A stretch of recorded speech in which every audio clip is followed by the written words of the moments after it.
안녕하세요. 함께 기도하고 시작하겠습니다. 이 세상 많은 사람 가운데 저희들에게 하나님의 은혜 복음을 알게 해주시고 그 복음 가운데 저희들이 살아갈 수 있도록 도와주심을 감사합니다.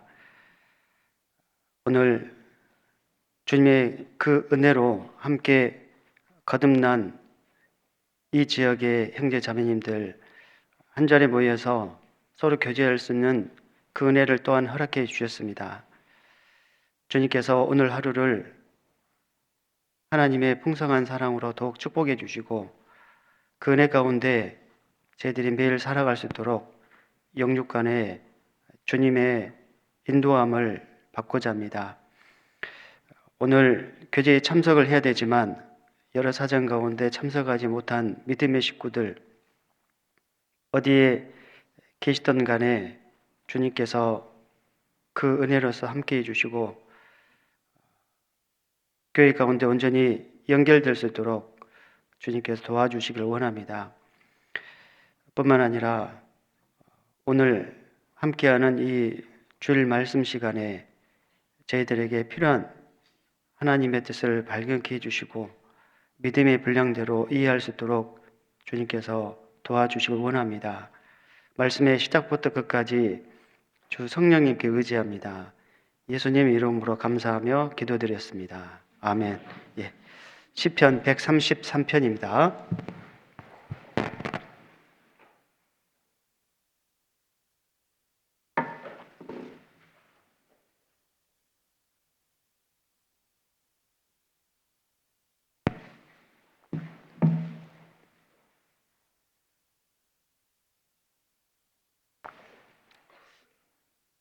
1절, 2절은 제가 읽고 3절은 같이 읽겠습니다. 제가 1, 2절은 먼저 읽겠습니다. 형제가 연합하여 동거함이 어찌 그리 선하고 아름다운고 머리에 있는 보배로운 기름이 수염 곧 아론의 수염에 흘러서 그 옷김까지 내림 같고 헐몬의 이슬이 시온의 산들에 내림 같도다. 거기서 여호와께서 복을 명하셨나니 곧 영생이로다. 안녕하세요. 주일 설교를 하는 그 날에는 왜 악몽은 아니지만 이상하게 잠을 못 자는지 모르겠습니다. 제가 오늘도 잠을 자면서 꿈을 꿨는데요. 뭔가 막 따라오는 꿈을 꿔가지고 이게 뭐냐. 아무튼 이 주일 설교한다는 것 자체가 제 개인적인 입장에서는 엄청 부담감으로 느껴지고 그래서 혹 더듬더듬 하더라도요. 이해해 주셨으면 좋겠습니다. 방금 시편 133편을 함께 읽었는데 이건 너무 유명한 말씀이기 때문에 굳이 설명을 안 해도 될 만큼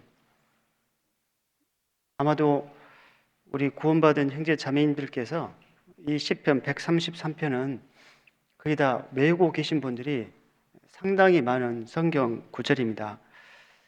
물론 분량 자체가 짧기 때문에 암송 하신 분도 계시겠지만 방금 1절부터 3절까지 그 내용을 읽다 보면 그 말씀을 하나의 그림으로 설명되기도 하고 그리고 이 말씀 자체가 읽는 사람으로 하여금 마음에 큰 위로와 또 하나님의 함께 하심을 알 수 있는 그런 말씀이기 때문에 저도 개인적으로 암송을 하고 있고 그리고 종종 이 말씀을 자주자주 생각하는 그런 내용입니다. 그렇기 때문에 아마도 많은 목사님, 전도사님들께서 이 시편 133편을 설교를 하셨을 거라고 생각을 하는데 저도 이 설교를 하려고 하니까 마음에서 또 부담감도 없지 않아 있습니다. 그런데 하나님의 말씀이기 때문에 저에게 이해되는 그 내용으로 제가 한번 생각한 거 말씀드리도록 하겠습니다. 이 시편 133편 3절 보면 여호와께서 복을 명하셨나니라고 되어 있는데, 많은 사람들, 세상 많은 사람들이 할 수만 있으면은 복을 얻는 편으로 선택을 할 겁니다.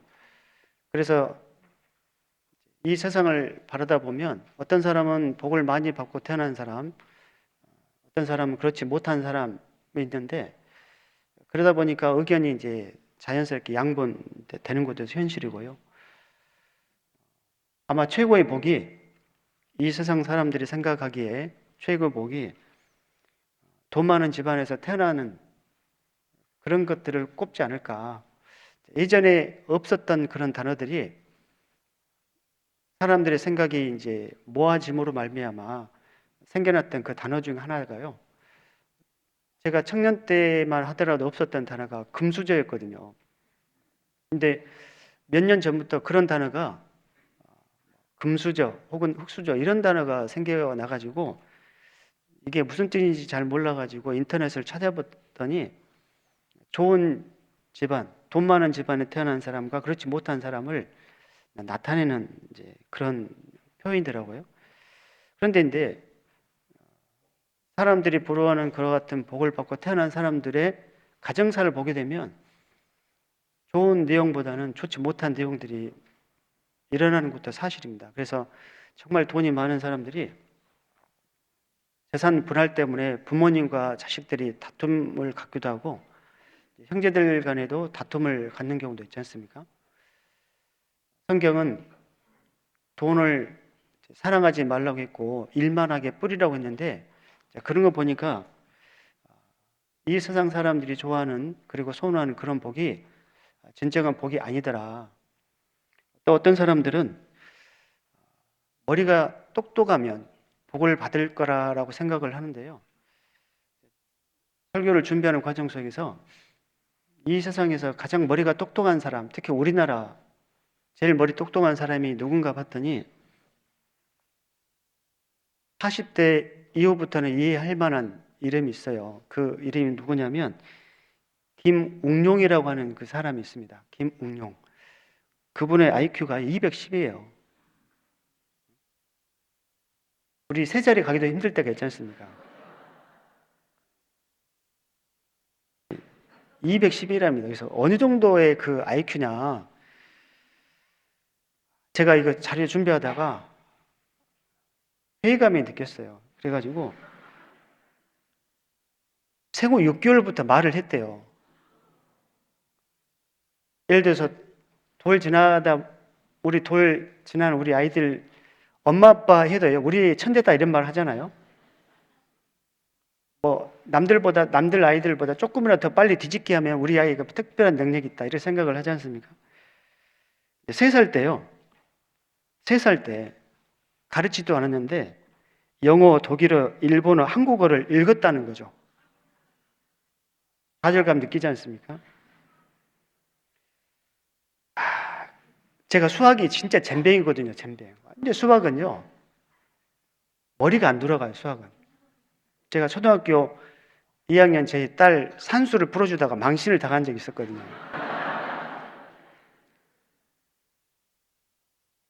그런데 4살 때요, 복잡한 수학 방정식을 혼자 풀었답니다. 그리고 8살 때 천재들 중에 천재들이 간다고 하는 미국의 그 나사 있지 않습니까? 미 항공 우주국 여기 초대돼 가지고 10년 동안 거기서 교육을 받았답니다. 아마도 저도 어렸을 때요, 그분이 나와가지고 이렇게 TV에 나와가지고 문제를 푸는 것을 본 적이 있어요. 근데 어느 날요, 갑자기 모든 것을 다 내려놓고 한국으로 조용히 귀국해가지고 지금은 어느 대학교 토목공학과 교수님으로 이렇게 계신다고 하더라고요. 근데 그분이 텔레비전에 나와가지고 했던 그 인터뷰가요, 행복하지 않았다 이렇게 말씀을 하는 거 보고 제가 충격 아닌 충격을 받은 적이 있습니다. 머리가 똑똑해서요, 진짜 복 받은 게 아니더라고요. 최고의 권력을 가지면 정말 복 받은 사람일까? 이 세상에서 수많은 그 직업들이 있지 않습니까? 수만 가지 직업이 있는데 아마 최고의 직업이 지금 현재 우리나라 기준으로 봤을 때는 국회의원이지 않을까. 왜 국회의원인가 생각해 봤더니 의무는 그렇게 많지 않지 않습니까? 뭐 본회의를 한다 할지라도 빠질 수도 있고 출석 몇 번 안 하고 월급 따박따박 받아가는 사람들 중에 한 명이지 않습니까? 특혜만 잔뜩 있고 의무감이 없는 사람들이 국회의원인데 전 인류 가운데 최고의 직업이 뭘까? 왕이라든가 황제이지 않을까라는 생각을 갖게 됩니다. 그런데 세상에서 제일 부러워하는 이제 그 직업군, 대표적으로 로마 황제를 이제 떠올릴 수가 있지 않습니까? 근데 수십 명의 로마 황제가 있었는데요. 그 로마 황제의 마지막의 모습, 순수를 누리고 갔는가 아니면 중간에 암살을 당했다든가 자살을 했다든가 그런 거 쭉 보게 되니까요. 정상적으로 선수를 누린 사람보다 비정상적으로 세상을 마감한 황제들이 엄청 많더라고요. 그래가지고 네로 있지 않습니까? 네로 알다시피 스스로 생을 마감을 했고 그 우리가 전도 집회에 들었던 그 AD 70년에 로마를 무너뜨렸던 티투스 장군 있지 않습니까? 그 티투스 장군이 아버지 베스파시아누스 황제를 이어가지고 2대째 로마 황제를 했는데 그분이요 어떻게 돌아가셨냐면 과로사로 돌아갔대요. 과로사. 얼마나 일이 많든지요. 일 때문에 과로사했다. 처음 들어본 건데 그 황제를 누구든지 선망하지만 그 마지막은 비참한 모습으로 세상을 떠나는 것이 로마 황제뿐이겠습니까? 우리나라 조선 왕실도 그러고요. 중국 황제들도 마찬가지고. 근데 성경은 이 세상에서의 그 복이 진짜 복이 아니라 시편 133편에 여호와께서 주신 복이 최고의 복이고 그 복은 영생이라고 되어 있습니다. 영생. 영생은 영원한 생명을 줄인 말인데 이 내용을 보니까 전도서 9장 4절에 나왔던 것처럼 산개가 죽은 사자보다 나음이니라라는 그 말씀이 황제들의 모습을 보니까 이해가 됐습니다. 하나님께서 사람들에게 주고자 하는 최고의 복이 바로 영생인데 그 영생이 진짜 최고의 선물이기 때문에 그 선물을 받았던 다윗 왕도요. 다윗 왕도 자기가 마지막 이 세상을 떠날 때 자기 아들 솔로몬에게 남겼던 유언이 통일 이스라엘을 잘 다스리는 것, 물론 그 포함되어 있겠지만 그 아들 솔로몬한테 그 아버지 다윗이 간절히 바랬던 그 소망은 다른 게 아니라 하나님의 말씀을 잘 듣고 그리고 하나님 말씀을 지키는 데 있어서 대장부가 되라고 했던 것이 다윗 왕의 유언이었습니다. 왜냐하면 다윗은 실제로 왕이 될 수 없는 사람이었지 않습니까? 목동의 집안이었고 어떻게 보면 아주 평범한 집안인데 하나님의 도우심으로써 왕이 됐는데 그가 여러 가지 우여곡절의 삶을 살았지만 결국 하나님께서는 그 다윗을 통해서 하나님의 뜻을 보여주셨고 무엇보다도 다윗도 하나님의 영원한 복인 영생을 얻었기 때문에 시편 32편 그리고 로마서 4장을 보게 되면 이런 것이 없이 하나님께 의로 여기심을 받는 사람의 받은 행복에 대하여 다윗의 말한 바 쭉 하면서요. 그 다윗도 자기의 불법을 가리우심을 받는 사람이 가장 복되다라고 시편 32편에 분명히 기록을 했고 물론 그 인생 자체가 여러 가지 어려움도 있었고 고난도 있었지만 마지막 인생을 정리하는 그 시점에서요. 자기가 가장 행복한 사람이라는 걸 알게 됐고 그러다 보니까 자기 아들 솔로몬에게도 최고의 복이 영생이다.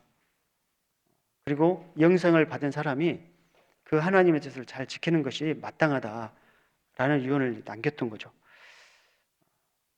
우리 입장에서는 영생이 얼마나 귀중한지 실제로 저 세상을 가야 이제 그걸 알 수 있는데, 요즘 최고의 그 화두가 AI이지 않습니까? AI. 1월 달에요. 한국에 AI 대부 샘 알트먼이라고 하는 사람이 왔어요. 그래서 저희 교회 형제님들 중에서 반도체를 하기 때문에 와야 되는데 못 와가지고 왜 못 왔냐고 물어보니까 샘 알트먼이 한국에 방문해가지고 삼성하고 뭐 어디 현대 하이닉스 방문하면서 뭔가 숙제를 남겨주고 갔답니다.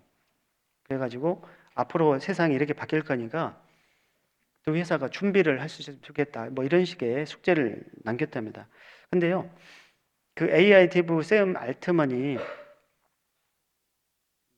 인공지능을 지금 엄청나게 개발시키는데 한쪽에서는 그 위험성을 경고하면서 속도 조절을 해야 되고 안전성을 보장을 해야 된다. 그런데 이제 샘 알트먼이 그것보다는 먼저 빨리 AI를 개발하는 것이 우선이다라고 해가지고요. AI를 개발하는 데 있어서 무제한적도 속도를 막 올리고 있는데 한 번쯤 들어보셨을 겁니다. 그 일론 머스크가 이제 사람의 뇌에 있다가 칩을 이식해가지고 그 칩을 통해서 교통사고 등으로 말미암아 손발을 쓰지 못한 사람이 어떤 기계적인 장치를 이용해가지고 걸었다고 하는 그 내용이지 않습니까?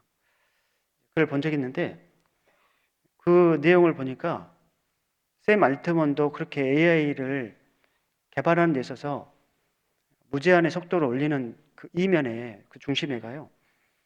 이런 내용을 하더라고요. 자기 뇌 속에 있는 그 어떤 쉽게 말하면 소프트웨어 같은 그런 것들을 다른 기계에 옮길 수 있는, 그러니까 이런 거 보니까 샘 알트만이 그렇게 AI를 개발하는 데 있어서 무제한적인 속도를 올리는 그 가장 중심에가 자기도 몸은 떠나지만 자기 생각이라든가 사상을 계속적으로 남기는 그런 이 세상에서 영생을 꿈꾸기 위해서 그렇게 준비한다는 것을 조금씩 이제 알아갔습니다. 이게 가능하냐 했더니 전문가가 나와가지고 했더니 그게 가능하더라고요. 그러고 보니까요, 그 내용을 쭉 보니까 제가 옛날에 어렸을 때 봤던 만화 영화가 연결이 됐어요. 뭘 제가 즐겨봤냐면, 죄송합니다. 청년분들한테 은하철도 999가라는 게 있었어요. 라떼 생각하실 수도 있는데요. 아무튼 그게 있었습니다. 근데 이제 그 내용이 바로 그거였거든요. 사람이 영원히 죽지 않고 기계 몸을 의탁해가지고 사는 세상이 이제 유토피아고 그게 이제 안드로메다에 있는 최종적인 그 모습이었거든요. 어떻게 보면 허황된 꿈을 꿀 수도 있습니다.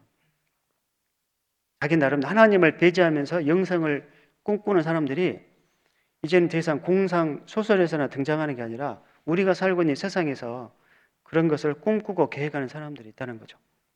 그런데 시편 2편을 보게 되면 하나님께서는 그 모든 사상들이 어리석다, 다 깰 거다라고 말씀하셨지 않습니까? 마치 하나님 없어도 잘 살아보려고 했던 그 대홍수 이후에 그 바벨탑, 그런 생각을 많이 했습니다. 그런데 우리는 그런 영생을 꿈꾸는 게 아니라 하나님께 주시는 그 영생을 놀랍게도 받은 사람이죠. 이 세상에서 영생을 받은 사람들이 과연 몇 명이나 될 것인가? 퍼센테이지를 한번 계산해 보면 1000명 중에 한 명 이렇게 해도요. 쉽게 그러면 1000명 중에 한 명이면 5천만 정도 되면 우리나라 인구로 보게 되면 꽤 많은 숫자는 아니지 않습니까? 그런데 사람들이 생각하는 영생과 하나님께서 주시는 그 영생이 다른데 이 시편 133편 하나님께서는 영생을 얻을 수 있는 유일한 방법이 방금 1절부터 3절까지 읽었던 그 내용 속에 포함되는데, 첫 번째가 하나님께서 다른 사람들에게, 우리는 이 영생을 받았지만 그 영생을 받지 못한 사람들에게 영생을 주기 위한 첫 번째 준비가 1절에 언급했던 것처럼 형제가 연합을 해야 된다라고 되어 있습니다. 그러니까 구원받지 못한 사람들에게 영생을 주려면 첫 번째 전제 조건은 구원받은 사람, 여기서 말하는 형제는 구원받은 사람입니다. 구원받은 사람. 그래서 이 성경적인 형제의 개념은 구원받은 사람이고, 그래서 요한복음 20장을 보게 되면 예수님께서 부활하고 막달라 마리아에게 나타나셨는데, 그때 예수님께서 막달라 마리아한테 뭐라고 말씀하셨냐면 너는 내 형제들에게 가서라고 말씀하셨거든요. 그러니까 예수님께서 부활하시고 난 다음에 부활하신 그 예수님을 받아들이는 그 사람, 그 사람들이 예수님과 연결되는 진정한 형제라는 건데, 그 형제가 바로 우리고, 우리가 그 구원받지 못한 사람들에게 영생을 주려면 시편 133편 1절 말씀처럼 연합을 해야 된다는 거예요. 연합. 그렇다면 형제가 연합하여라고 했기 때문에 연합이 안 되는 사람이 있는데, 어떤 사람은 절대 연합할 수 없는가? 구원받지 못한 사람은요, 절대 연합을 할 수 없는 거죠. 당연하겠지만 성경에는 분명하게 교회 가운데 들어온 구원받지 못한 사람들을 경고하고 있습니다. 그것을 나쁜 의미도 성경은 경고하고 있는데, 갈라디아서 2장을 보게 되면 거짓 형제라고 분명히 언급되어 있습니다. 그리고 고린도서 11장에도요, 바울 사도 역시도 거짓 형제의 위험을 당했다고 하거든요. 이런 사람들은 교회를 넘어뜨리기 위해서 들어온 그런 사람일 수도 있는데, 그런 사람들도 마찬가지 형제가 아니지만 우리 가운데요, 복음을 듣지만 구원받지 못하고 교제 참석하는 분도 계실 수도 있습니다. 사실 그런 분들은 없으면 좋겠지만, 그런 분들이 우리 가운데 한 분도 없이 다 구원을 받았으면 좋겠지만, 그런 안타까운 것은 구원은 사람의 뜻대로 할 수 없는 부분이기 때문에, 여하튼 구원을 안 받아도 교제 가운데 참석을 해가지고, 그리고 결국 그분들이 교회 가운데 있다면 구원을 받은 경우도 있습니다. 그런데 이 구원받지 못한 사람들이 교회 가운데 있을 때 나타나는 여러 가지 그 현상들 중에 한 가지가요, 다툼이 있을 수밖에 없는 거죠. 왜냐하면 한쪽은 영원한 것을 위해 준비하는데 구원받지 못한 사람들은 그런 안목이 없기 때문에, 그런 마음이 없기 때문에, 그런 신앙적인 가치관이 있기 때문에 당연히 교회에서 구역에서 뭔가를 하자고 하면 구원받지 못한 사람들은 다툼이나 갈등을 일으킬 수밖에 없는 거죠. 제가 저희 오산교회가 몇 개의 교회랑 자매결연을 후원교회를 하고 있는데, 그 중에 한 교회가 몽골 교회인데, 몽골 교회 갔다 오신 형제 자매님들께서는 아시겠지만 그 양과 염소를 섞여서 키우더라고요. 왜인가 봤더니 저도 설교를 통해서 들었는데, 양은 본능적으로 너무 붙어 다닌답니다. 이렇게. 문제는 양이 붙어 다니면 양털이 꼬불꼬불 하잖아요. 서로 엉켜가지고 강제로 뜯겨지게 되고, 그것 때문에 다치기도 하고, 그것 때문에 피부병도 올리기도 엉기도 되고, 그래서 어떻게 하든 간에 그 목자들은 너무 친밀하게 붙어 있는 그 양들을 강제적으로 떼낼 방법 중 한 가지가 염소를 같이 키운다는 거죠. 평균적으로 한 7대3 정도 비율로 키운답니다. 그러면 그 염소들은요, 성질이 함께 모여있는 것을 못 보는 거죠. 그래가지고 막 물로 갖다 받쳐가지고 그 무리를 임시로 막 떼어낸답니다. 그러니까 양과 염소를 동시에 키우는구나.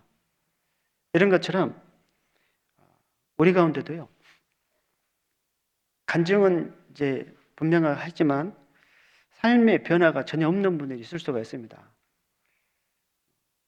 그런 분들이 교제 가운데 없었으면 좋은데 그런 분이 있으면 자칫 잘못하면 다툼이 날 수밖에 없는 거죠. 왜? 관점이 다르기 때문에 그렇습니다. 또 한 가지는요. 연합을 해야 되는데 왜 연합이 안 되는가? 복음을 온전히 이해하지 못하는 그리스도인들이 있기 때문에 연합할 수가 없는 거죠. 말씀드리면 형제들은, 구원받은 사람들은 반드시 연합을 해야 되는데 왜 연합을 못하는가 봤더니 성경적인 복음을 정확하게 이해하지 못하기 때문에 연합을 하지 않더라. 제 개인적인 관점에서 그렇게 보여졌습니다. 그러니까 성경적인 구원이 뭐냐, 여기를 표시해 주시고 고린도전서 15장을 보도록 하겠습니다.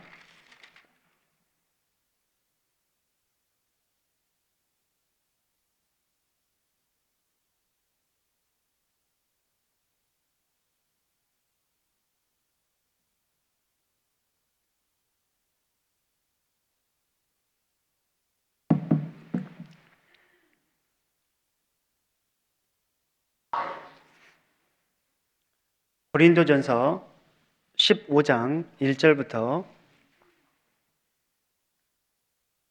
4절까지. 고린도전서 15장 1절부터 4절 제가 천천히 읽겠습니다.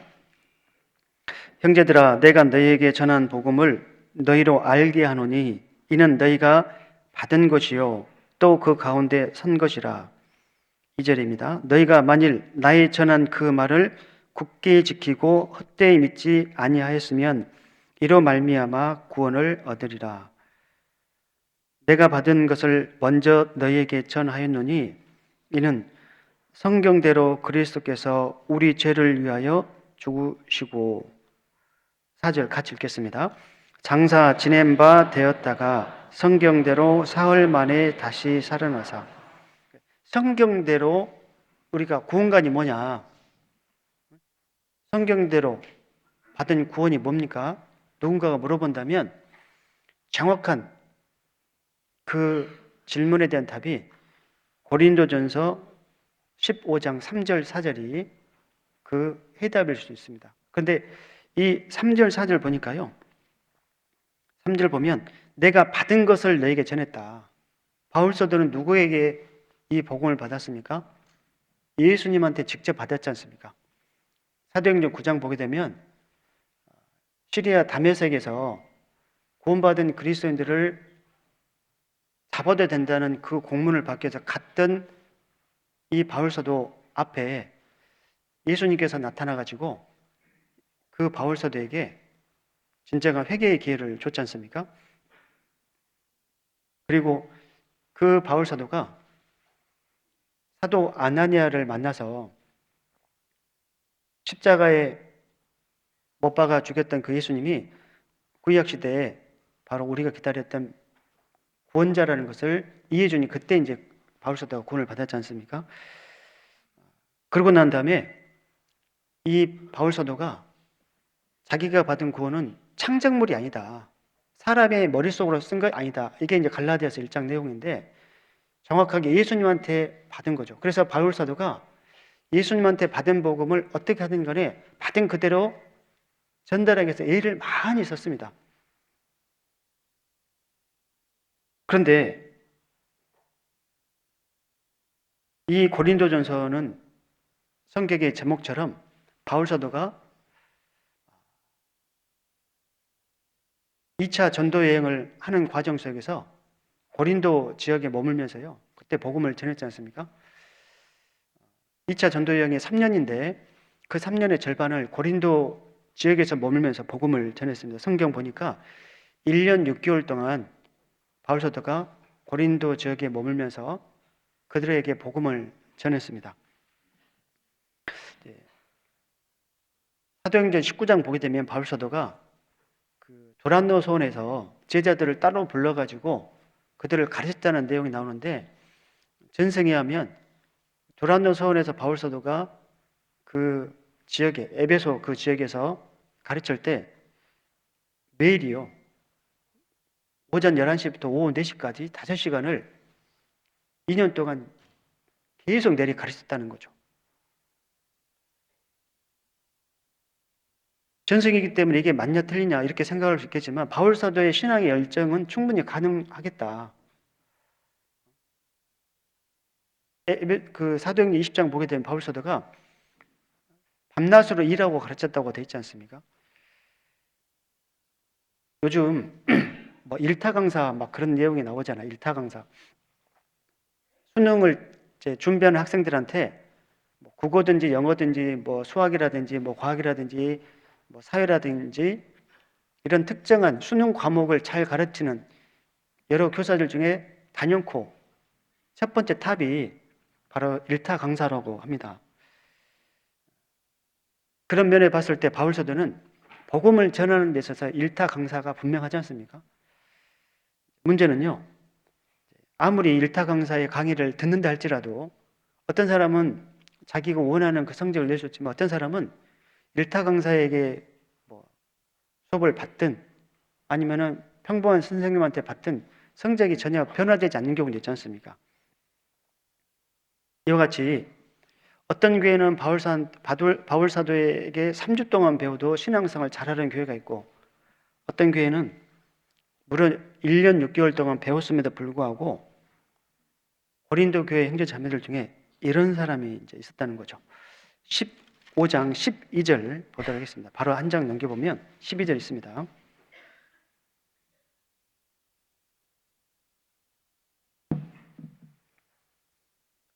(12절) 그리스도께서 죽은 자 가운데에서 다시 살아나셨다 전파되었거늘 너희 중에서 어떤 이들은 어찌하여 죽은 자 가운데서 부활이 없다느냐.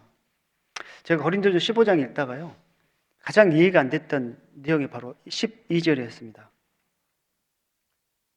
그래서 말씀드렸던 것처럼 바울 사도가 고린도 지역에 1년 6개월 있으면서 그 지역의 복음을 밤낮으로 전했는데 그런데 그 바울 사도가 고린도전서 15장을 보게 되면 복음을 전할 때 받은 복음을 전했는데 그 받은 복음은 성경대로 예수님께서 우리 죄를 위해 죽으시고 성경대로 그리스도께서 부활했다는 그 내용, 그러니까 죄사함과 부활을 가르치는 게 바울 사도의 복음인데 1년 6개월 바울 사도에게 배웠던 그 고린도 교회 형제 자매들 중 일부가 복음이 없다, 복음을 부정한 사람이 있었다는 거죠.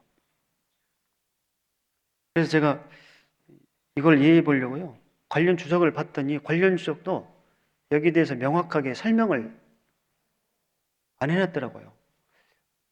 설명했지만 엉성하게 우리 교회의 그 교리라든가 아무리 봐도 논리적으로 안 맞는 그 내용들이 있어가지고 참고를 못했습니다.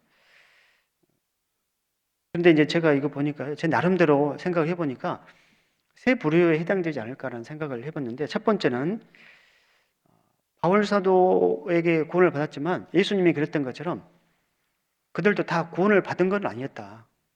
구원을 받았다고 하지만 1년 6개월 동안 바울 사도에게 배웠지만 여전히 구원받지 못한, 왜냐하면 구원은 하나님과 개인적인 문제이기 때문에 그렇게 생각해 볼 수 있고요. 두 번째는 거듭났지만 부활하려고 하는 그 개념 자체가 이 세상에 사는 사람들한테는 이해되지 못하기 때문에 이해 안 되니까 없다라고 믿는 사람일 수도 있고, 세 번째는 구원을 받았지만 이 예수님의 부활에 대해서는 깊이 생각을 안 해봤기 때문에 이 12절 말씀처럼 너희 중에 어떤 이들은 어찌하여 죽은 자 가운데서 부활이 없다고 하느냐 이렇게 생각을 이제 하게 됐습니다. 그런데 이제 이렇게 보고 저렇게 봐도요 아마 세 번째 해당되는 사람이지 않을까. 바울 사도가 고린도 교회 형제 자매들에게 전했던 그 복음은 예수님의 속죄와 그리고 새 생명, 그게 바로 부활인데 이것이 복음의 핵심이라고 그들에게 계속 가르쳤는데 이 고린도 교회 형제 자매들 일부가 예수님의 죽으심과 자기 죄의 연결은 이해하지만 바울 사도가 떠나고 난 다음에 그 구원을 온전하게 받아들이지 못하고 예수님의 죽으심만 이야기하고 예수님이 부활했던 것처럼 나도 언젠가는 부활한다는 것은 받아들이지 않고 자기 마음대로 살았던 것 같습니다.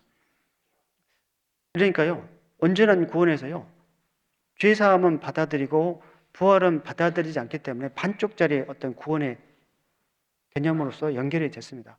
그래서 바울 사도가 그런 마음에서인지 모르겠지만 그래서 골로새 3장 말씀을 이제 기록하지 않았을까 보도록 하겠습니다. 골로새서 3장입니다.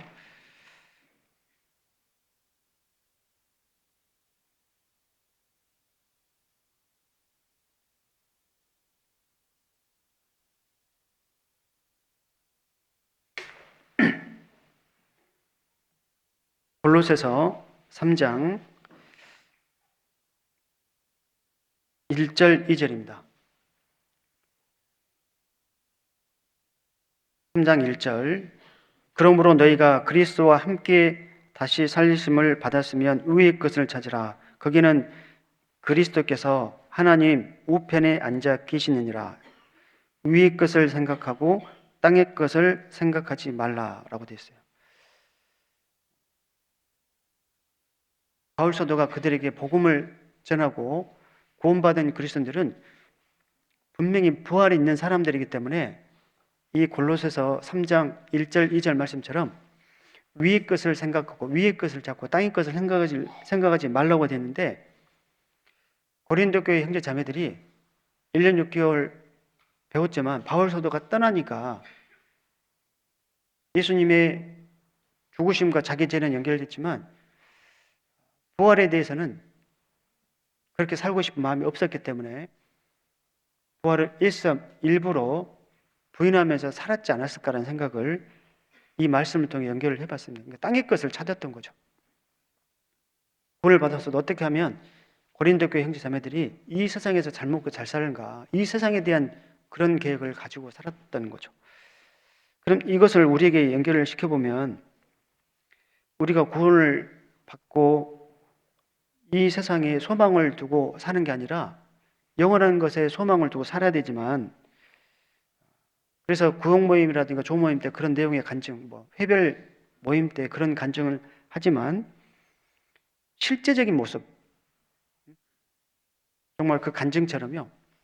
실제로 우리가 구역이든지 조든지 봉사 회별이든지 어머니 회든지요, 청년 회든지 실제적인 삶 속에서 그럼 우리가 영원한 것을 위해서 살아가자, 우리가 그걸 준비하자, 함께하자라고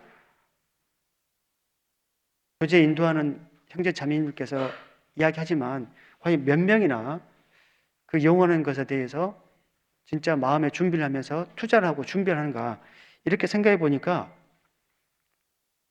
우리 가운데도 이 고린도전서 15장 12절처럼 부활을 실제적인 삶 속에서는 부인하고 있지 않을까 하는 생각을 해보게 된 거죠. 우리가 성경적인 그러면 구원관을 가르치지 않았어서 그랬을까 이런 생각을 해보게 되거든요.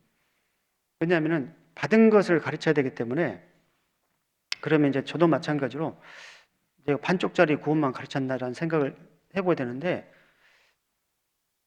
우리가 이제 수요일 날 이제 서울중앙교회 목사님 설교를 듣는데요.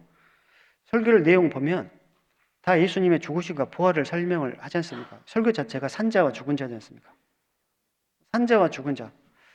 죽은 자는 구원받지 못한 사람이고 산자는 구원받은 사람이기 때문에 그 설교 자체가요. 영원한 것을 준비하자. 이거 결론이지 않습니까? 그러고 난 다음에 성령의 인도하심을 받는 삶.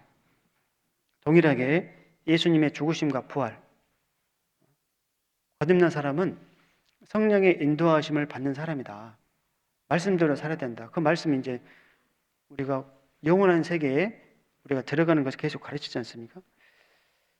그런 거 보게 되면 우리가 성경적인 구원을 안 가르친 것도 아니거든요.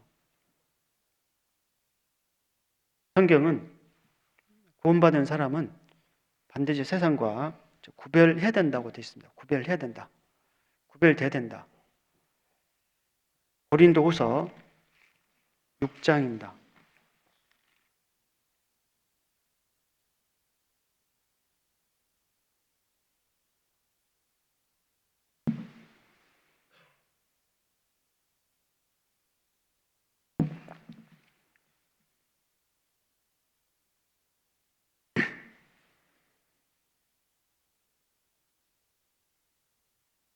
14절, 고린도후서 6장 14절 제가 천천히 읽겠습니다. 고린도후서 6장 14절 이하 제가 읽겠습니다. 너희는 믿지 않는 자와 멍에를 같이 하지 말라. 의와 불법이 어찌 함께하며 빛과 어두움이 어찌 사귀며 그리스도와 베리알이 어찌 조화되며 믿는 자와 믿지 않는 자가 어찌 상관하며 하나님의 성전과 우상이 어찌 일치가 되리요. 우리는 살아계신 하나님의 성전이라. 이와 같이 하나님께서 가라사대 내가 저희 가운데 거하며 두루 행하여 나는 저희 하나님이 되고 저희는 나의 백성이 되리라 하셨느니라. 그러므로 주께서 말씀하시기를 너희는 저희 중에서 나와서 따로 있고 부정한 것을 만지지 말라. 내가 너희를 영접하여 너희에게 아버지가 되고 너희는 내게 자녀가 되리라. 전능하신 주의 말씀이니라 하셨느니라. 방금 읽었던 그 말씀 보게 되면 성경은 명확하게 구원받은 사람은 세상과 구별되는 사람, 지역적인 부분에도 구별된, 가는 곳이 있고 가서는 안 되는 곳이 있지 않습니까? 그런데 더 나아가서 생각들도 내가 가지고 있어야 할 생각, 그리고 버려야 될 생각 다 포함될 겁니다. 그런데 불구하고 구원을 받았지만 왜 형제가 연합을 해야 되는데 연합하지 못하는가? 바로 세상과 섞여 있으면 절대 연합이 안 된다는 거죠. 저희 목사님께서요, 과학선생입니다. 과학선생. 20년 과학선생을 하셨습니다. 저희들한테 이해되지 못한 거에 대해서 질문하게 되면 역시 과학선생님답게 답을 정확히 해주시더라고요. 이런 말씀을 이제 해주셨어요. 우리가 이제 어떤 걸 하다가 이제 뭔가 분필을 딱 부러뜨리잖아요. 근데 부러뜨린 분필은 이 세상에서 이렇게 딱 이제 연결을 시키려고 하면 안 되잖아요. 본드를 붙여야 이제 연결이 되지 않습니까? 왜 안 되냐? 저는 그런 생각 안 해봤거든요. 근데 이제 왜 안 되는가 봤더니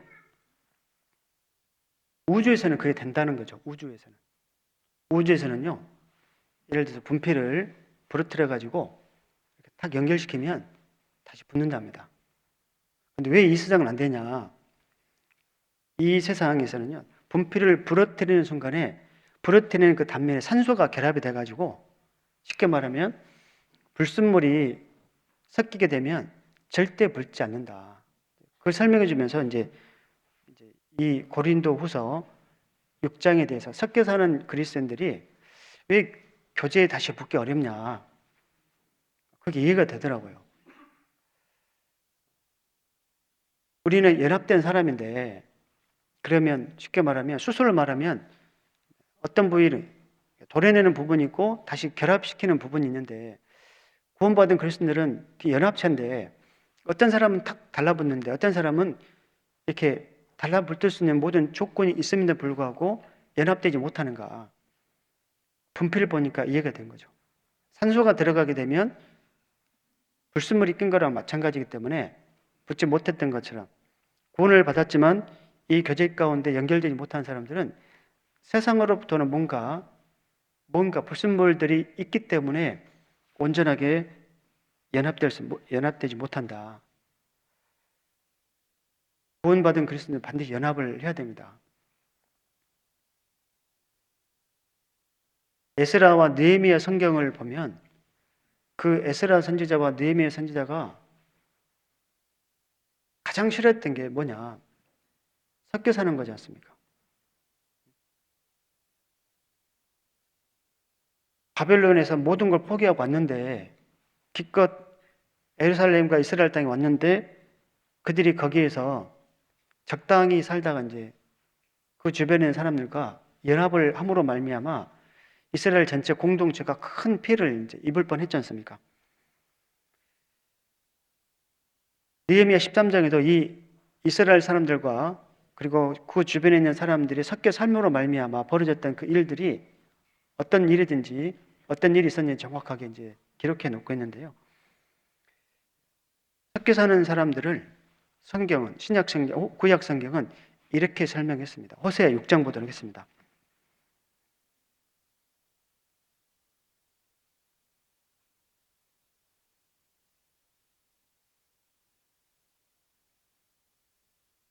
호세아 7장입니다. 죄송합니다. 호세아 7장.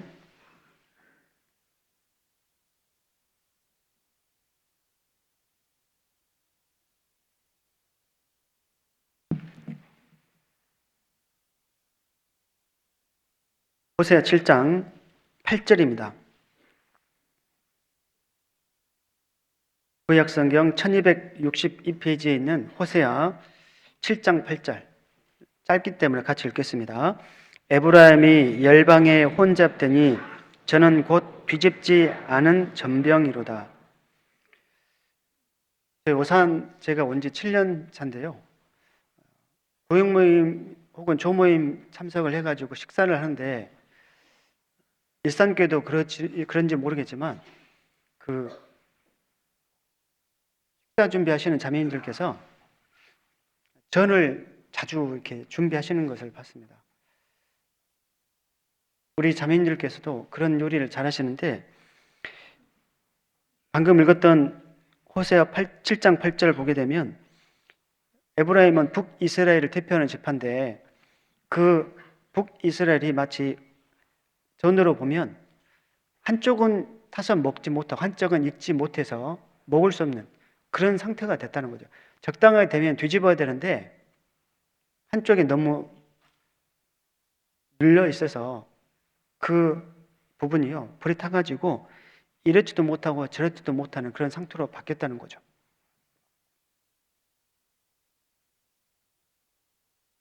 이런 뒤집지 못하는 그 전병, 하나님 보시기에 뭔가 적당을 가지고 있어야 되는데도 불구하고 한쪽에 완전히 치우쳤다는 거죠. 북이스라엘이 세상과 완전히 결합되는 모습으로서 설명을 하지 않았을까. 비슷한 내용이요. 이사야 성경을 보게 되면 어떤 말씀이냐면 벙어리개라는 표현이 있습니다. 벙어리개. 당시 중동에는 여러 가지 맹수가 많이 있었습니다. 다윗이 그러지 않습니까? 사자와 곰이 있었다. 중동 지역에 사는 그 사자라든가 곰들이 굉장히 많았다고 되어 있습니다. 그런데 그 이스라엘 사람들이 집에 그런 개를 키우는 여러 가지 목적 중 한 가지가 그 맹수들로 말미암아 사람이라든가 짐승이 보호를 받고 경계를 받는 그 목적인데도 불구하고 개 한 마리를 샀는데요. 개가요. 짖지 못하는 그런 개.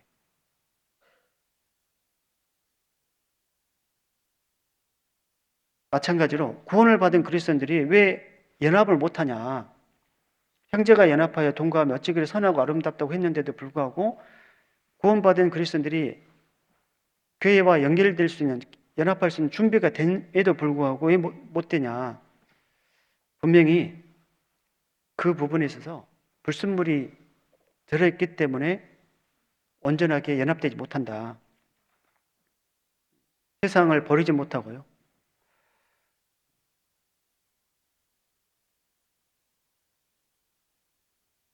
우리 청년분들이 그리고 우리 형제 자매님들께서 아마 여러 가지 세상에 대한 재물에 대한 욕심을 두기도 하고 취직하고 장구간다는 그 말씀처럼요. 구원받은 그리스도인들이 교회 안에서의 어떤 배표를 구하는 게 아니라 다른 방법으로 배표를 구하려고 하는 그런 모습도 있고 부동산에 관심도 있고 주식이라든가 코인에 대한 관심을 가질 수도 있고 자녀의 결혼에 대해서 누구와 결혼을 시킬 건가 거기에 대한 관심도 있고 이런 것들이 있음으로 말미암아 연합되지 못하는 어떤 그런 요인도 작용하겠다. 느헤미야 3장을 보게 되면 그 무너진 그 예루살렘의 그 성벽을 재건하는 모습이 있는데 느헤미야 3장 1절에 대제사장 엘리야십과 그 집안 사람들이 양문을 이제 수축하는 내용이 나옵니다. 양문을 건설하는 내용이 나오는데 어떤 내용이 나오냐면 느헤미야 13장을 보게 되면 대제사장 엘리야십 손자 중 이름이 적혀 있지 않습니다. 손자인데 이름이 의도적으로 적혀 있지 않지만 어떤 손자가요. 그 당시 느헤미야를 가장 싫어하는 그 이방인의 어떤 권력자 집안의 딸과 결혼하는 내용이 나옵니다. 대제사장의 그 손자 중에 왜 그런 일이 있었을까? 아마도요. 왜 엘리에셉이라고 하는 그 대제사장 이름을 언급했을까? 아마도 엘리야십 대제사장이 뭔가 그런 부분에 있어서 자기 자식들은 세상과 좀 더 화려하게 나은 어떤 것들을 꿈꿨기 때문에 그런 표현을 하나님께서 쓰지 않았을까라는 생각을 하게 됩니다. 어떤 분들은요, 세상과 특별히 섞여 살지 않지만 지나치게 근심함으로 말미암아 섞여 살지 못하는 그런 경우도 있을 수가 있습니다. 성경은 너희는 스스로 조심하라라고 하면서 술 취함과 방탕함과 생활의 염려, 그러니까 자기 일에는 엄청나게 근면성실하고 바쁜데 구역이라든가 교회의 그 일정에 있어서는 지나칠 정도로 마치 이방인처럼 완전히 무관심한 사람들이 있을 수가 있습니다.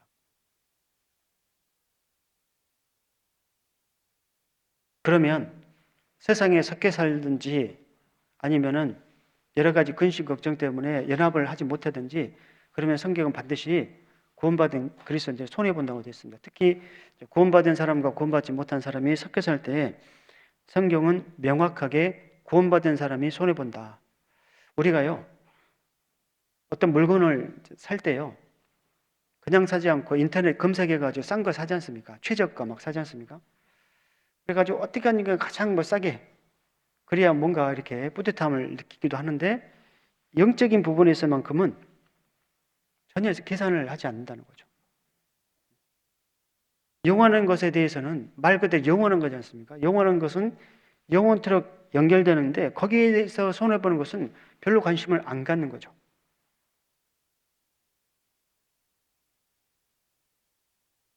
그게 아니고요. 영원한 것을 손해보는 사람이 가장 큰 손해를 본 사람이고 가장 지 없는 사람이죠. 성경적인 구원이 뭡니까? 성경적인 구원.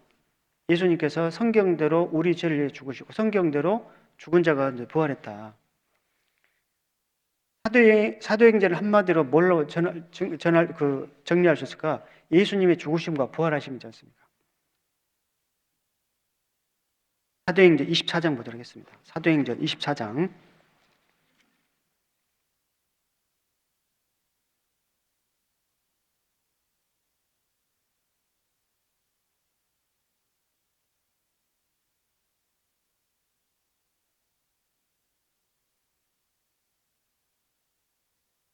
15절. 사도행전 24장 15절. 저희의 기다리는 바 하나님께 향한 소망을 나도 가졌으니 곧 의인과 악인의 뭐가 있다고요? 부활이 있으려 함이라. 바울 사도가 이거 전했거든요, 사실. 예수님께서 우리 모든 사람들이 죄를 위해서 죽으셨다. 그리고 그 복음을 받아들인 사람과 그렇지 못한 사람들은 의인과 악인이 부활이 있다. 우리도 마찬가지로 의인과 악인의 부활을 우리가 아는 사람이지 않습니까? 그럼 내가 의인이기 때문에 나도 의인으로서 부활이 있다는 거죠. 그러면 우리가 의인, 곧 구원받은 그리스도인의 부활이 있다면 정상적인 그리스도인들은 내 부활이 어떤 모습이냐 이걸 준비하면서 사는 거 아니겠습니까? 그러니까 어떤 사람은 부활을 기다리면서 준비하는 사람이 있고 어떤 사람은 부정하면서요. 알지만 그렇게 살지 않는 사람들이 있기 때문에 그래서 그런 사람들에게 바울 사도가 고린도전서 3장에 마치 집 짓는 그리스도인의 비유를 말씀하시지 않았을까? 어떤 사람은 금과 은과 보석으로 집을 짓는데 어떤 사람은 나무 풀 집을 짓는 것처럼 그날의 공력이 나타나 가지고 모든 것을 불살을 때 금은 보석은 그대로 남고 나무 풀 집들은 다 타버리는 것처럼 구원받은 그리스도인들이 이렇게 될 수도 있겠다. 우리가 정말 구원을 받았다면 의인과 악인의 부활이 있다는 것을 명심하고, 그리고 나의 부활도 우리가 분명히 모습에 그려놓고 살아야 됩니다. 나의 부활은 어떨까?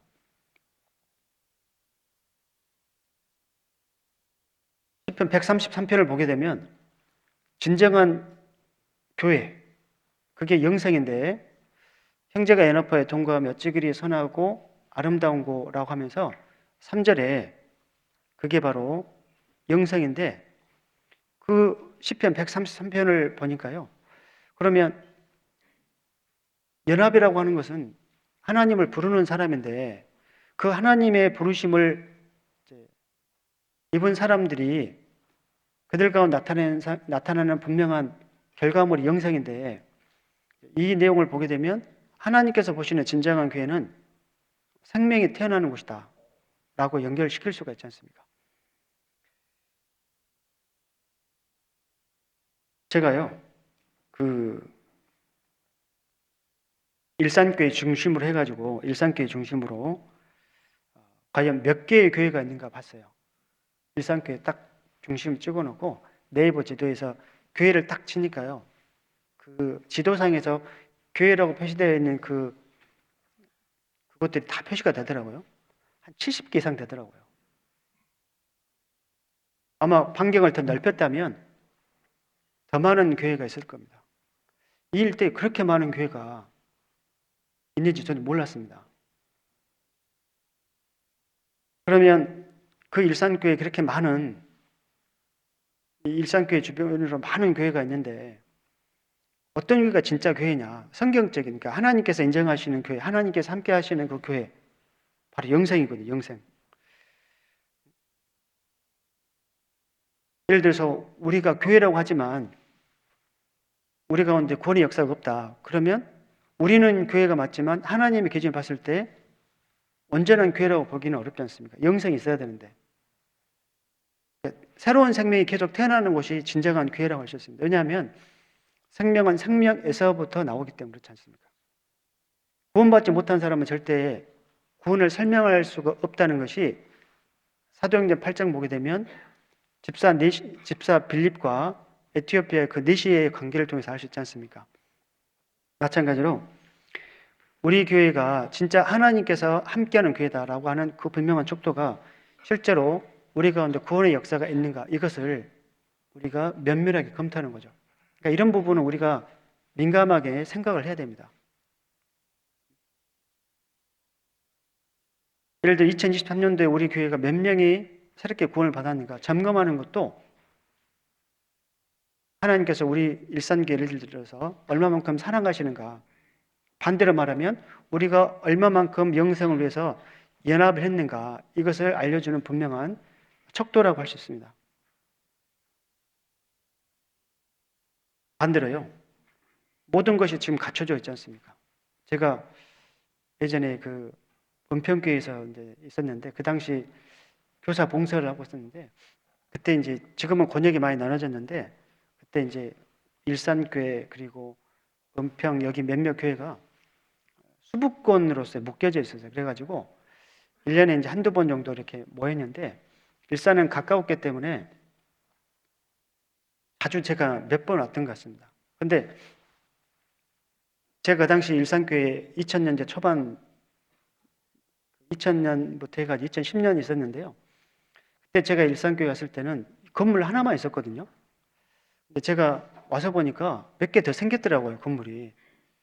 교육관도 생겼고, 그리고 사택도 생겼습니다. 그리고 주차장 부지도 엄청나게 넓어졌고요. 어떻게 보면 그 당시에 비하면 엄청나게 좋은 조건으로서, 그리고 그 당시에는 모든 교회가 다 어리기도 하고요.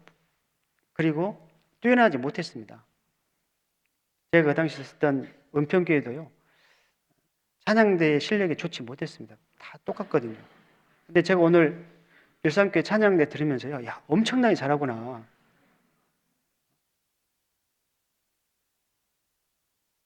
이런 거 보게 되면 우리는 모든 것을 다 갖춰진 그런 교회로 생각되는데, 모든 것이 다 갖춰져 있는 교회를 할지라도요, 그러나 우리가 사라의 관계를 보게 되면 우리 가운데 진정한 기쁨은 새로운 생명이 태어날 때라는 것을 알 수 있지 않습니까?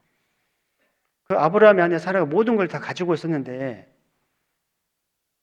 창세기 14장 보게 되면 아브라함이 자기 조카 롯을 구하기 위해서 집에서 길리고 연습한 자 318명의 남자들을 데리고 전쟁을 하잖아요. 이런 것 저런 거 다 하게 되면 그 당시만 하더라도 창세기 14장만 하더라도 아브라함이 다 포함하게 되면 2,000명 이상의 사람들을 거느리는 족장이었던 것 같습니다. 근데 재산이라는 것은 한 번 갖춰지게 더 늘지 않습니까? 근데 그때보다 시간이 가면 갈수록 이 아브라함과 사라의 어떤 수중에는 재산이 점점 늘어날 수가 있었는데 성경을 쭉 읽어보시면 아시겠지만 사라가요 한 번도 웃었다는 표현이 없습니다. 한 번도. 언제 웃었냐? 언제 웃었습니까? 언제 웃었어요? 창세기 보시죠. 21장 보도록 하겠습니다.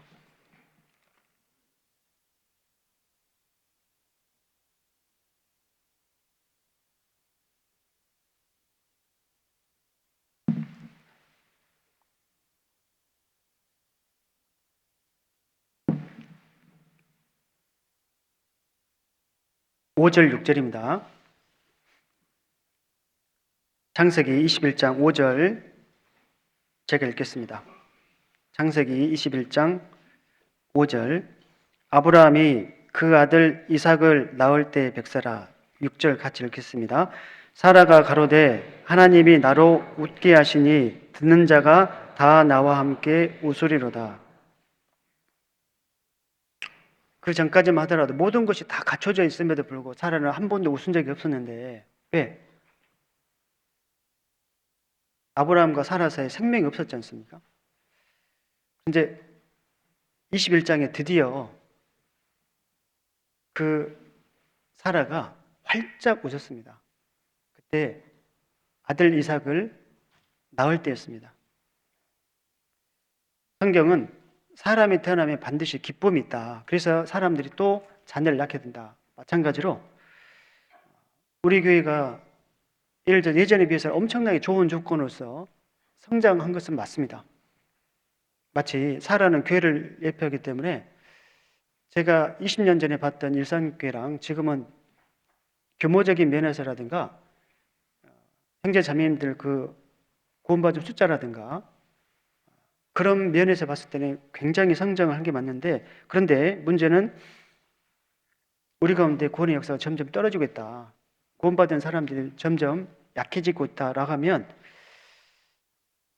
우리 가운데 기쁨이 점점점 웃음이 점점 사라질 수도 있겠다는 생각이 들었습니다.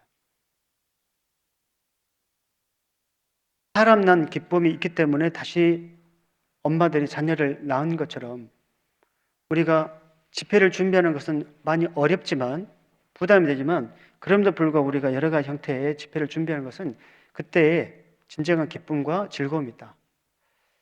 아마 우리 교회 가운데 임원을 하시는 형제 자매님들 계실 거예요. 다른 형제 자매님들 전도하는 막 협력을 하지만 행여 예를 들어서 임원을 맡고 계신 형제 자매님들의 그 가족들의 구원을 받지 못하면 엄청 마음에서 부담감이 있지 않습니까? 그런 부담감들이 그분들만 있는 게 아니고 가족 여기저기에요. 여기 구역에 있는 형제 자매님들 여기저기에 그런 부담감이 있는데 그런 분들에 대해서 우리가 협력하지 않으면 그 구역에 있는 형제 자매님들이 절대 변화가 안 될 겁니다. 제가 어떤 목사님하고요 몇 주 전에 교제를 했는데 항상 교회에 거리를 두신 분이 계셨대요. 교회에 항상 거리를 두시고 했는데 언제 그분이 가장 바뀌었냐? 그 목사님께서 그분의 형편을 쭉 들어보시고 그분을 신앙적으로 끌기 위해서는 가장 첫 번째가 그분이 구원받지 못한 가족들이 있는데 그분들의 영혼을 위해서 신방가고 전도하고 이런 것들을 하다 보니까 다른 것은 변화가 안 되는데 그런 것들을 함께 목사님도 그러고 구역에서 함께 동참하니까 그 모습 보고 변화가 됐다는 거죠. 마찬가지로 우리 가운데 뭘 해야 되냐면 바로 구원받지 못한 우리 형제 자매님들의 가족에 누가 있는가 이걸 파악하면서요. 거기에 대해서 우리가 매진을 할 때 그분들이 진정으로 하나님의 일꾼으로 성장되고 그리고 전도할 때 기쁨이 있기 때문에 거기에서 큰 신앙적인 유익 그러면서 일상교회 든든한 일꾼으로 성장을 분명히 할 겁니다. 또 한 가지 우리가 영원한 것을 얻기 위해서 영생을 우리가 얻기 위해서 분명히 알아야 될 것은요. 다시 시편 133편으로 넘어가도록 하겠습니다.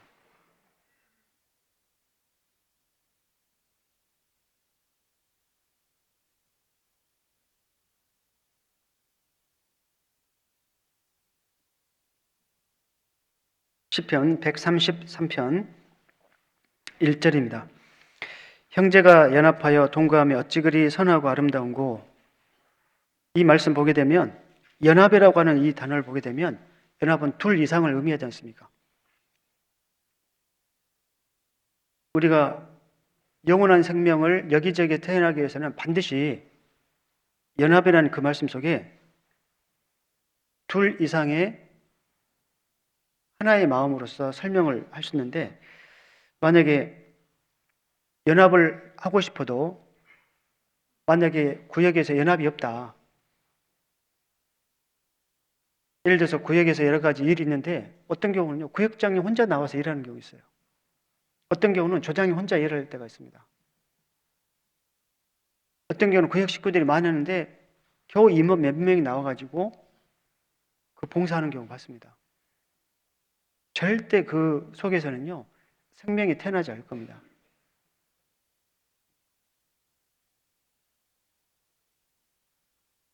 우리가요. 연합이라는 그 말씀 속에 최소한 우리 구역에 구역장님과 아니면 구역 총무님과 그리고 몇몇의 더 마음을 맞는 형제들이 더 있으면 얼마나 그 구역에 힘이 나겠습니까? 예를 저도 마찬가지거든요. 교회도 마찬가지입니다. 여러 가지 형태의 봉사에서도요. 연합을 해야 되는데 두세 명 있는 게 아니라 다섯 여섯 명이 연합을 한다. 그러면 그 연합되는 형제 자매들이 있는 곳에는 분명하게 큰 활력과 기쁨과 그리고 하나님께서 3절 말씀처럼 뭔가 영성이라든가 다른 신령한 선물을 그 부서, 그 구역에, 그 교회에 분명히 주실 거는 거죠. 왜냐하면 이 짐은요, 내가 부담해야 될 짐이 있고 신앙은 내가 감당해야 될 그 짐이 있지만 또 한 가지는 다른 사람들이 도와줘야 될 그 짐이 있기 때문에 연합을 해야 된다고 되어 있습니다. 갈라디아서 6장입니다. 갈라디아서 6장.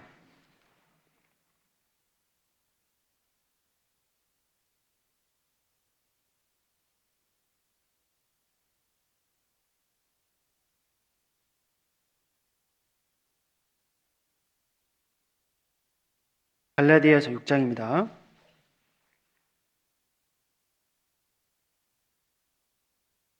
2절입니다.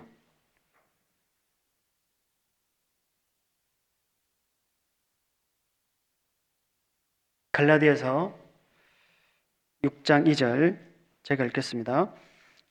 너희가 짐을 서로 지라 그리하여 그리스도의 법을 성취하라. 그리고 5절 보시면 각각 자기의 짐을 질 것임이니라 라고 되어 있지 않습니까? 그러니까 구원받은 그리스도인들이 다른 사람들은 절대 질 수 없는 그런 나만의 그 짐이 있습니다. 그런데 또 다른 짐은요. 6장 2절 말씀처럼 우리가 함께 짊어져야 될 그 짐, 그 짐이 있는데 그 짐을 외면하면 안 되는 거죠. 너희가 짐을 서로 지라겠는데 짐을 지지 않고 한 사람에게만 그 짐 주인에게만 그것을 감당하라고 방임한다면 거기에서는 절대 연합이라는 것이 있을 수 없고 그리고 영생이라고 하는 그 귀한 생명의 탄성이 상대적으로 약해질 수밖에 없다. 예를 들어서 우리가 공주수양관 이제 새로운 숙소동을 하지 않습니까? 2000년대 그때 숙소 없을 때 거기 참여해 보신 분들 계실 거예요. 얼마나 연약했는지 제가 제 아버지를 전도했는데 그때 여름에 엄청 막 더울 때 있었어요. 근데 에어컨이 없어가지고요. 에어컨 자체가 없었어요. 왜냐하면은 공주시에서 우리 수양강까지 이 전력을 끌을 수 있는 그게 안 됐거든요. 그래가지고 뭐 어떻게 했냐면 그 수양강 옛날에 저 위에 있는 지금 소망관에 바뀌었는데 거기에 얼음을 올려가지고 중간중간 막 놓고 그랬거든요. 에어컨이 없으니까 말씀 듣는 모든 분들이 막 부채에 막 펴고 막 그때 말씀 듣고요. 제가 제일 당황했던 게 제 아버지 모셔야 되잖아요. 주무셔야 되는데 소망 2층 그 주차장 거기를 이렇게 해가지고 난민 수용소처럼 이렇게 만들었지 않습니까? 난민 수용소처럼 엄청 뭐 저도 당황스럽고 아버지도 엄청 당황을 하셨던 게 기억나요. 그런데 그런 거 비하면 엄청나게 발전했지 않습니까?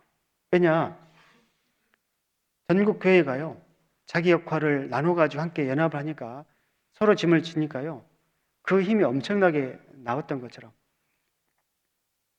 마찬가지로 우리 교회 안에서도 내가 짊어져야 될 그 짐이 있지만 한 가지는 우리가 서로 짊어져야 할 짐이 있기 때문에 연합을 반드시 해야 됩니다.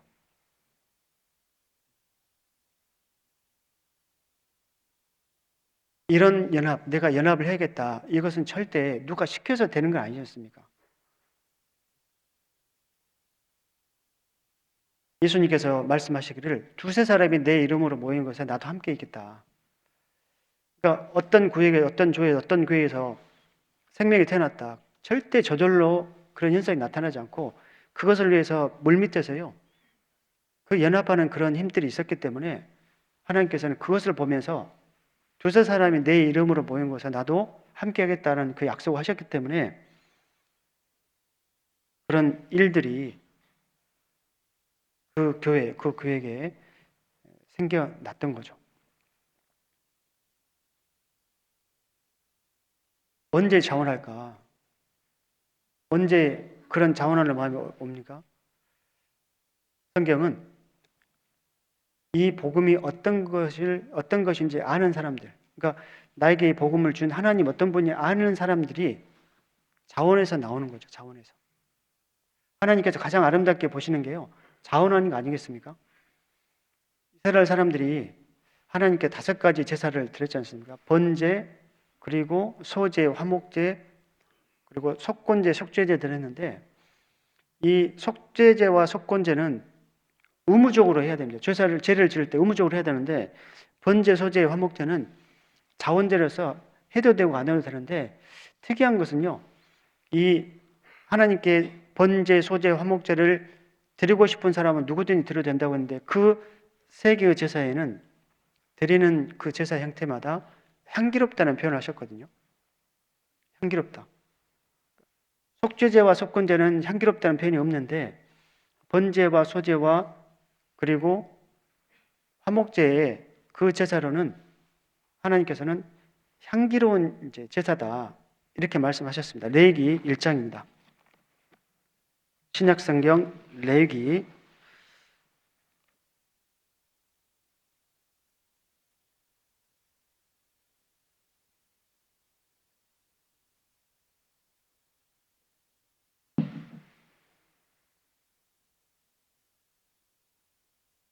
1장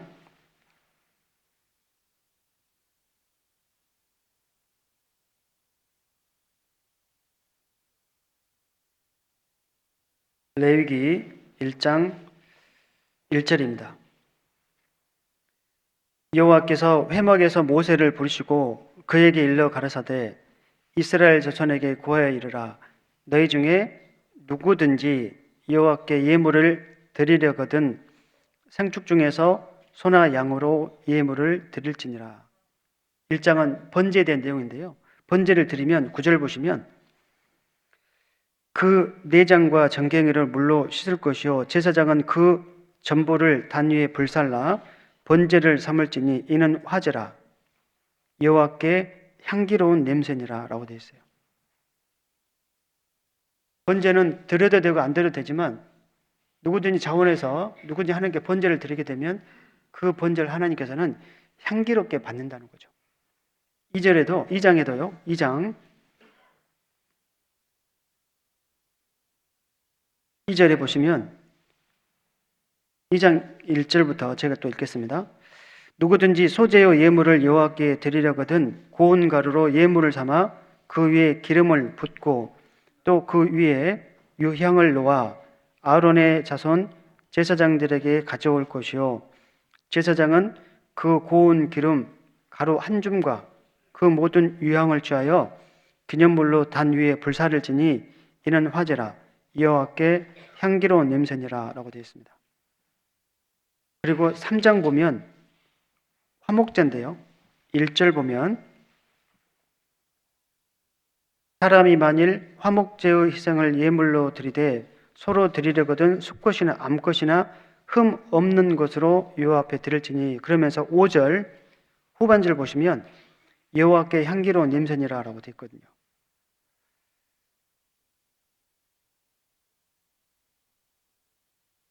우리 가운데 자원하는 사람들이 많이 있으면 있을수록 일상교회는 하나님 보시기에 향기로운 교회가 될 겁니다. 어떤 교회가 가장 아름다운 교회냐? 자원하는 그런 일꾼들, 그런 형제 자매님들이 많이 있으면 있을수록요, 그 구역, 그 교회, 향기로운 교회고 아름다운 교회가 분명히 될 겁니다.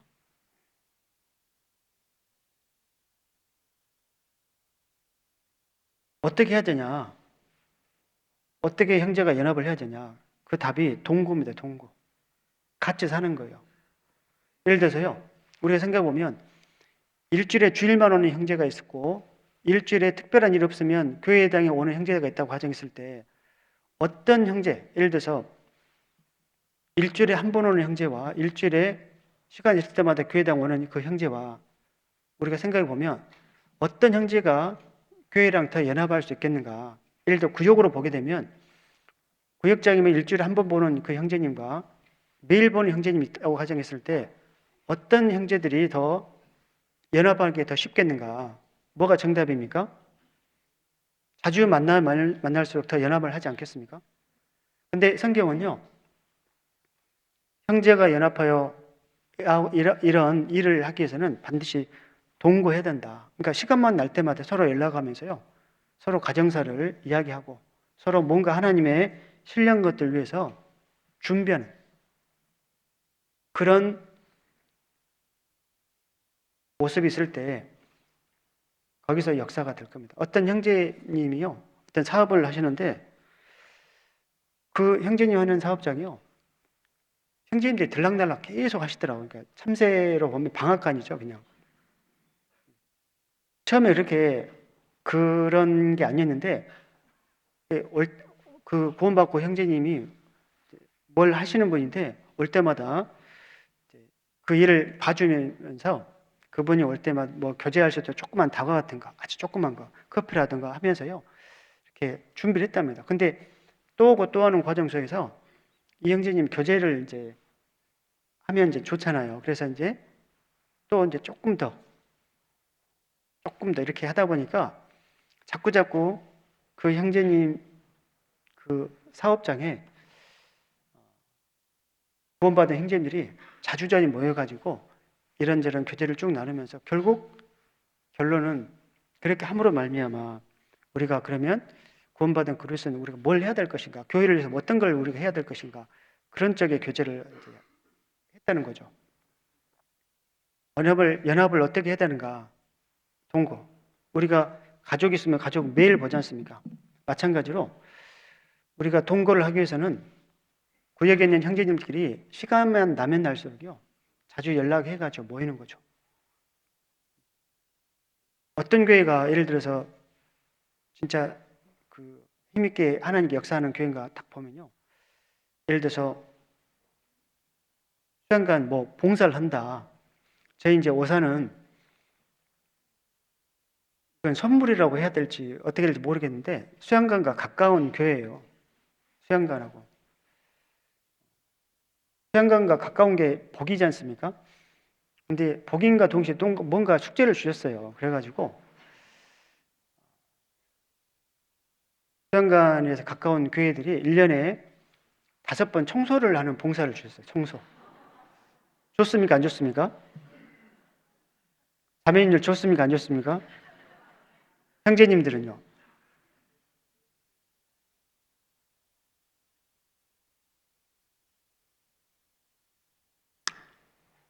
좋습니다. 좋은데요.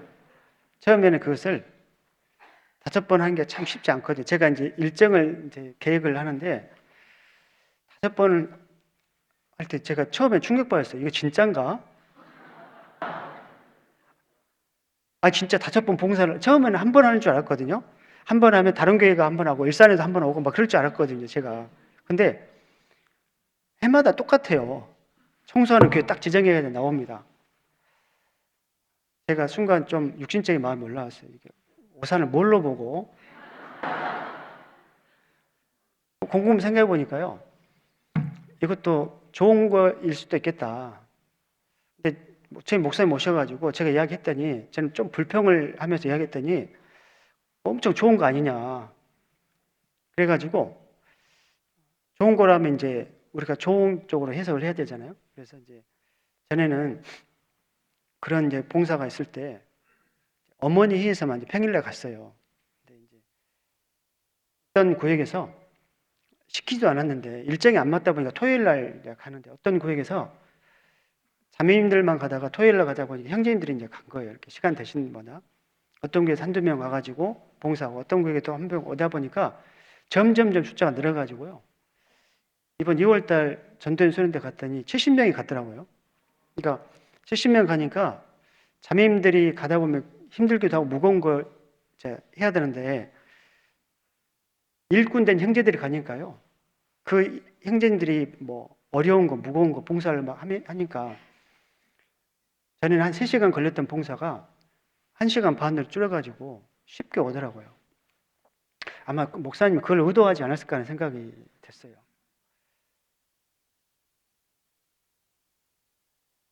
그럼 더 어떻게 해야 될 거냐. 계획을 더 넓혀가지고 차라리 그때 청소 빨리 많이 가가지고 빨리 끝내고 야외를 계획한 그런 구역이기 때문에 그때 가라. 그때 청소하고 공주 주변에 여러 지역 있지 않습니까? 일단 저희 교회만 그러겠습니까? 수양간 청소하는 그 교회가요 20개, 30개 정도 되는데요. 대부분 제가 들어보니까 대부분 다 그렇게 하시더라고요. 우리가 일주일에 한 번 만나가지고 절대 연합이 안 됩니다. 특히 형제님들 있지 않습니까? 엄청 말 없잖아요. 제가 그 종모임 같은 데 보면 자매님들 따로따로 밥 먹는데 자매님들 저 있을 때는 별말 안 커지고 제가 가면 엄청나게 말 많이 하시거든요. 근데 형제님들은요 식사를 해도 말 한마디 않고 식사를 할 수 있어요. 그런데 우리가 동고를 이제 우리 왜 연합을 해야 되냐? 그때 영원한 생명이 있는데 그렇게 하기 위해서는 하나님께서 동거해야 된다. 자주 만나야 된다. 시간 날 때마다 만나야 된다. 그러다 보면 내 생각이 얼마만큼 잘 되고 못 됐는지 그런 걸 통해서 자꾸 깎여지는 겁니다. 예를 들어서 한 달에 한 번 만났다. 다른 생각하게 되면 반대 충돌이 있는데 자주자주 모이면 모일수록 여러 가지 일들이 있겠지만 그 속에서 신앙적인 교제를 나눌 수 있고 여러분 육신적으로 교제를 하면요 절대 오래 못 가더라고요.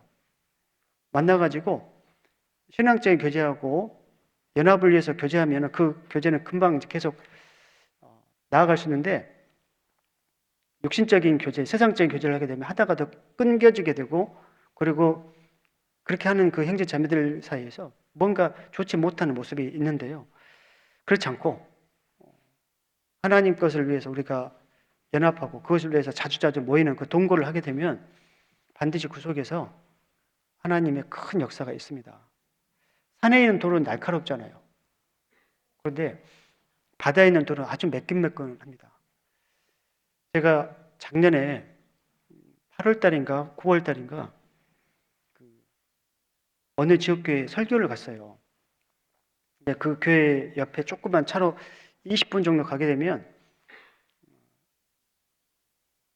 전 세계에서 그 파도 소리 가장 아름다운 교회 파도소리 가장 아름다운 어떤 그런 해수욕장이 있다고 해가지고 제가 갔거든요.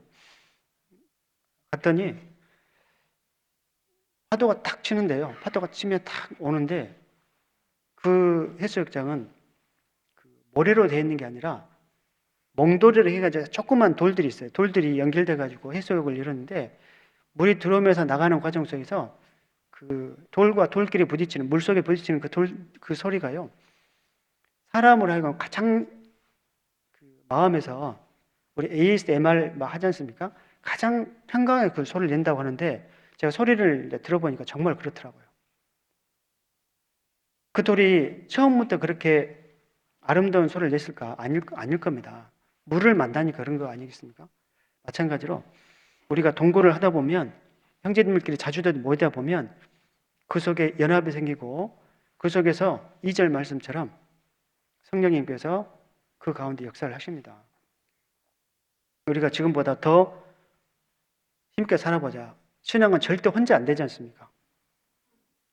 형제가 연합하고 동거할 때 그런 거 가능하기 때문에 아무튼 우리 일산교회 권역교회 아니겠습니까? 그만큼 큰 교회고 책임감 있는 교회이기 때문에 이런 부분에 있어만큼은 더 주변 교회에 모범이 됐으면 좋겠다 싶어서 이 말씀을 함께 했습니다. 기도하고 마치도록 하겠습니다. 하나님 감사합니다. 오늘 시편 133편의 내용을 통해서 짤막하나마 하나님의 뜻이 무엇인지 성경을 통해서 확인하게 되었습니다. 우리 일산교회 모든 형제 자매님들 주님과 교회와 더욱 연합하여 동거하는 그 삶을 갖게 해주시고 그것을 통해서 우리가 영원한 삶을 준비하는 지혜로운 그리스도인이 될 수 있도록 도와주시기 원합니다. 예수님 이름으로 감사하며 기도드렸습니다.